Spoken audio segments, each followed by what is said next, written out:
Welcome to today's Explainer. We're going to unpack a super crucial economic concept that honestly affects all of us. We're talking about the revenue deficit and the pretty dangerous dissaving trap it creates. Understanding how a government manages, or let's be real, mismanages, its day-to-day finances can completely change how you view the entire economy. So let's jump right in and figure out exactly how this all works. Here's what we're looking at today.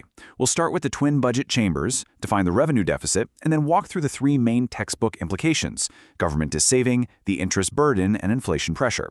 Finally, we'll wrap up with the generational debt trap. All right, part one, the twin budget chambers. Let's establish the baseline of government finances. So, before we can diagnose any problems, we need to understand what a healthy budget actually looks like. Think of it as having two twin chambers. On the right side, you've got the capital chamber. This is the big stuff, long-term assets and liabilities. Think building highways, buying industrial machinery, that kind of thing. But on the left, we have the revenue chamber. This handles the daily intake and outgo. We're talking about the normal day-to-day functioning of the government, like paying salaries, defense maintenance, or funding welfare subsidies. Now, it's really important to note that these revenue expenditures don't create any physical assets, and they don't reduce any government liabilities. They are strictly routine, everyday expenses. Now, to keep that left side revenue chamber running smoothly, the government heavily relies on its primary intake, which is taxes. Things like personal income tax, corporation tax, and GST. In fact, tax revenue makes up a massive 89% of all central public receipts. It is literally the lifeblood of the government's daily operations. Moving on to part two, defining the revenue deficit, or, what happens when the system fails. So when that day-to-day revenue chamber springs a leak, that's when we get a revenue deficit. This specifically happens when the government spends way more on its normal daily operations, its revenue expenditure, than it actually brings in from revenue receipts, like those taxes and dividends we just mentioned. Basically, it strictly shows us the government's current financial status on a day-to-day basis. Take a look at the top tier here.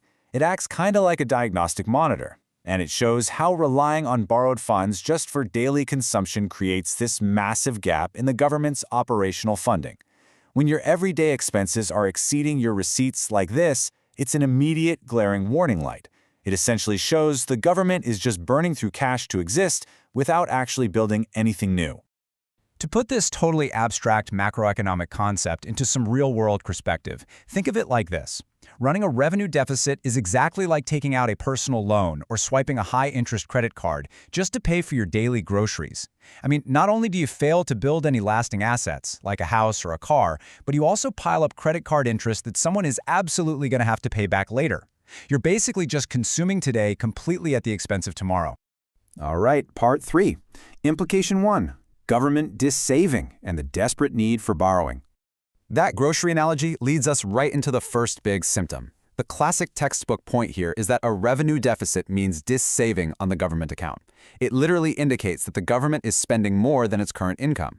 And the direct consequence of this dissaving? Well, the government is forced to aggressively borrow resources from other sectors of the economy simply to meet its routine operational expenses.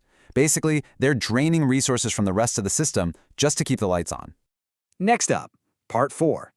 Implication two, the interest burden and the vicious cycle it creates.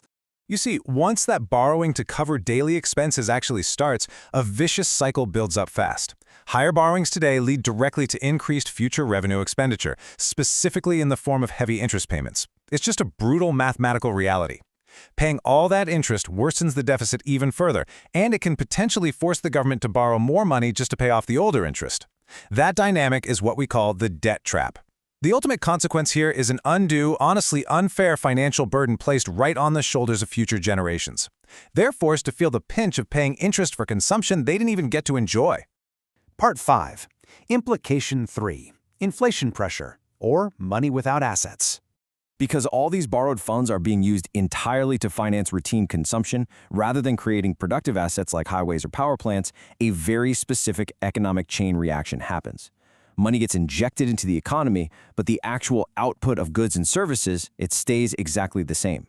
And when you have more money chasing the exact same amount of goods, well, the consequence is significant inflationary pressure. It directly and quite painfully erodes the purchasing power of everyday citizens. Let's bring it all together in Part 6, the generational debt trap. Who really pays?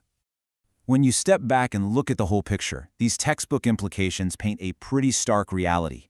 When you combine the forced borrowing from government dissaving, those compounding, ballooning interest payments, and the rising inflation from non-productive spending, you get a total systemic failure. The government becomes completely reliant on borrowed funds just for consumption. And that means tomorrow's citizens are paying the price, through higher taxes and inflated prices, for today's routine government consumption. They are literally paying off a massive national credit card bill that built absolutely zero lasting assets. I'm going to leave you with this provocative thought to ponder as we wrap up today's explainer. When a government is caught in the dissaving trap, avoiding tough choices and living way beyond its daily means, is it truly fair that our children will inherit the massive credit card bill for today's daily groceries? Thank you so much for exploring these critical economic concepts with me today. Keep asking questions, and definitely keep looking closely at how the twin chambers of our economy are really functioning.